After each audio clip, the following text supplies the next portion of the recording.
Hi everyone, we are here with Momarr Mass Taal from the Gambia. He's the managing director of Tropingo Foods.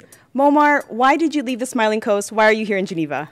I'm here for a few business meetings in Europe. As we're trying to expand our market into Europe, so I'm here on the sales meetings, I guess. You can say that. Wonderful. So while you are here, we wanted to ask you your opinion on the different types of dried mangoes that are on the market, because you do value-added mangoes and groundnuts. Okay. So can we start from the top? Maybe that's first one from South Africa. Taste it, look at it, tell us what you feel. Okay, so the first thing you want to look at when you're testing dried mangoes is the texture and the color. So this has a really good color. So I'm guessing it's also preserved. It has some color preservatives. And if you look at it, you can see there's a little bit of powder on it, which I think is the potato powder or something. That's to stop it from sticking together in the package. So those are the first things you look at. And the texture is nice and rubbery, so we'll taste it.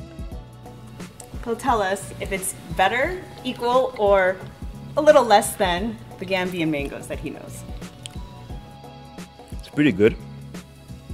There's a tingy aftertaste, which I think means you can taste a little bit of the preservative. But it's all right. It's good. I like it. Yep. So we'll compare it to then the one from Burkina Faso, which is like the darker one next to it. You're drinking the water just to kind of clear your palate? Yep. Important to drink water so you don't have the taste of the first mango in your mouth when you're tasting the next. Okay. So with this one, as you can see already, it's darker, which tells me it has no preservative, and so it's organic. There are no powders, so they're sticking together, but they're really well dried and really thin slices. So the texture-wise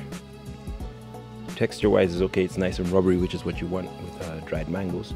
But I can see some really, really skinny pieces, which tells me that you can see the tracks on the way it's manufactured. You can tell that they're sliced by hand.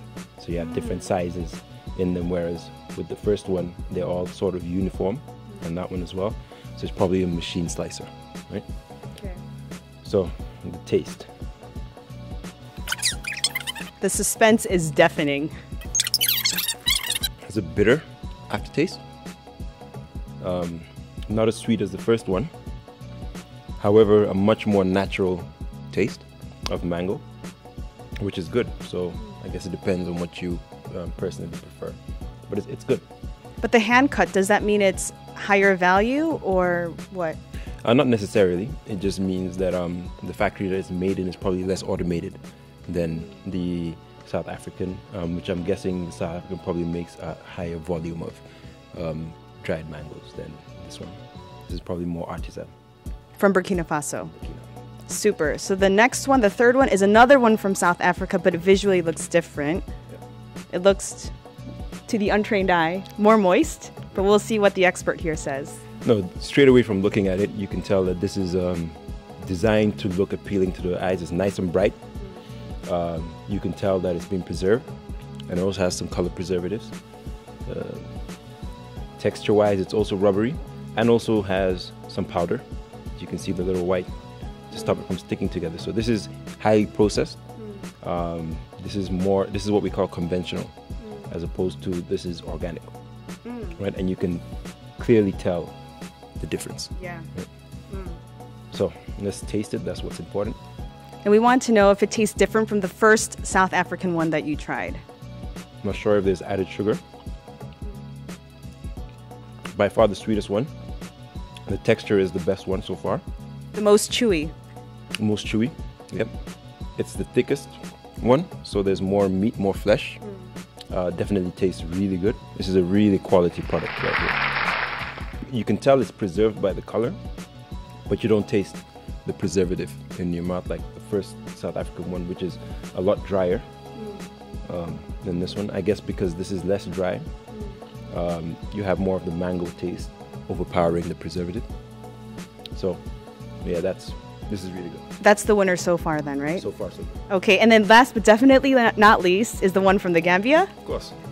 And I'll try not to be biased. This is neutral mango testing. So already you can tell with the texture, nice and rubbery how you want it.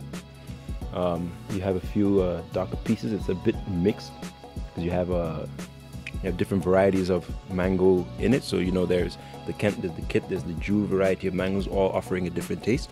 And with the Gambian mangoes, what we try to do is offer that variety within one taste. So you have a lot of different palettes within that mix of mangoes. Texture is great, enough flesh on it, and very sweet. That's very sweet, like the South African one. What differentiates the Gambian one from the others? Sweeter, much sweeter.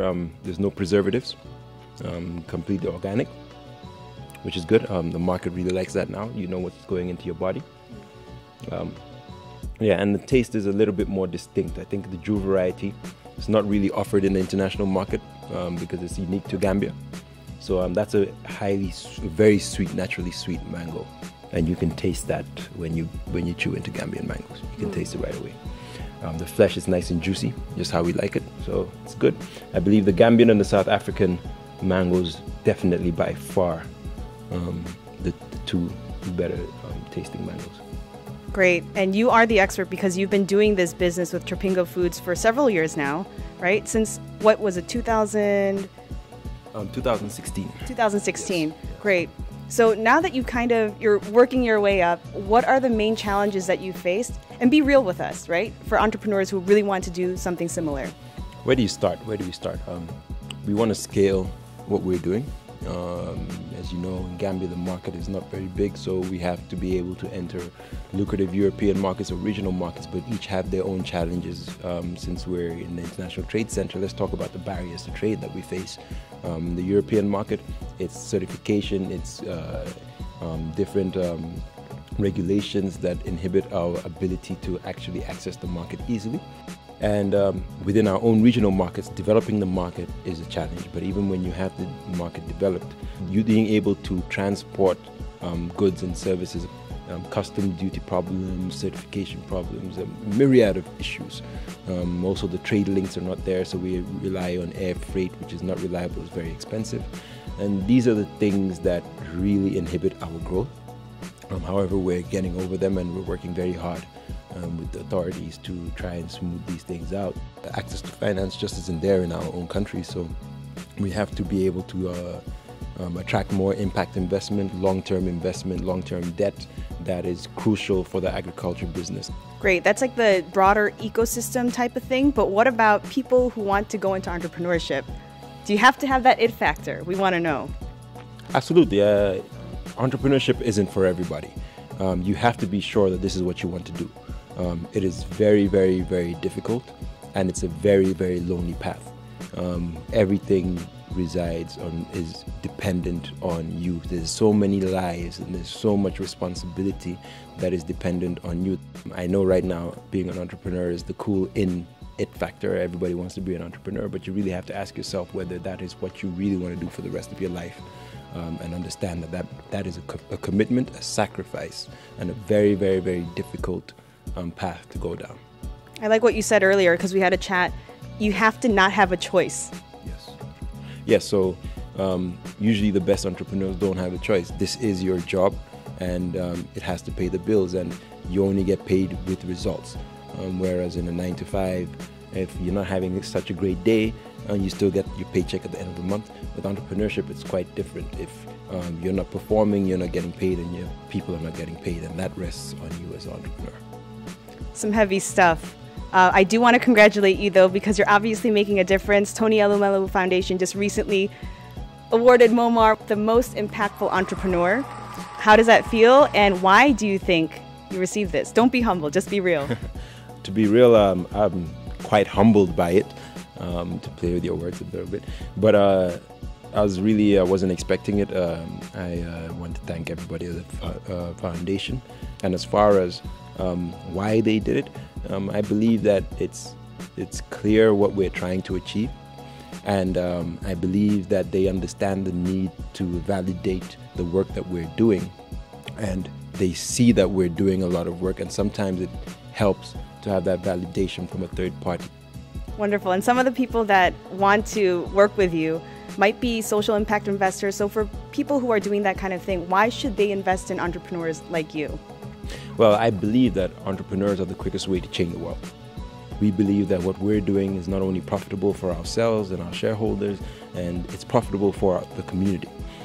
We employ within the community, we train within the community, we create value from the mangoes within the community. And at the end of the day, that is the best way to solve the micro issues within the community, is through empowering people within the community financially, giving people the dignity to work in well-paying jobs, careers, not just jobs. We want to give people careers in the food industry in Gambia. We want to develop industries. We want to develop value chains in Gambia that affect a broad array of people outside of our business alone, whether it's suppliers, whether it's the suppliers' children, whether it's farmers, whether it's input suppliers. All of these people are affected by the business that we do. And this is the best way to have a measurable impact, because for every dollar a business spends, you can actually track the impact. You know where it's going to, you know which community it's going to. And this is a ecosystem of impact that we have. And I think that social investors should really start looking at directly investing in SMEs or large companies in the space, especially in agriculture. Because the special thing about agriculture businesses is we're active in rural areas. These are the places that need this impact the most. Wonderful. It's that ripple effect of benefits. And you mentioned it's important to be in the rural areas. You kind of made #agriculture-is-cool quite famous. On the spot now, think of the next hashtag with where your business is going. Well, I think agriculture is cool, yes, but business is difficult. So I don't know how we frame that into the hashtag. I'm going to kick that right back to you. It's our job. Yes. But agriculture is cool, but it's difficult. Yes, glamorize agriculture. Yes, glamorize entrepreneurship, but we should also keep a level head and let people know the reality of this sector. We, as the entrepreneurs that people look up to, we are continuing to fail and succeed every day. Most people only see and celebrate our successes, and people should keep that in mind before they decide to venture into this space. Yeah. #keep it real. There you go. So follow Momarr. He's big on Twitter, actually, and he will oftentimes do these series of tweets about entrepreneurship. Yes. So what's your handle on Twitter? My handle is very simple. It's my name, Momarr Taal, at MOMARR TAAL. I'm sure somewhere in the credits they'll put it there. And yes, you can follow me on Twitter. Fantastic. Big thanks to Momarr. You're going back to the Smiling Coast tomorrow. Best wishes and keep us posted. Thank you. Thank you too to all our viewers. How was that? You're fantastic.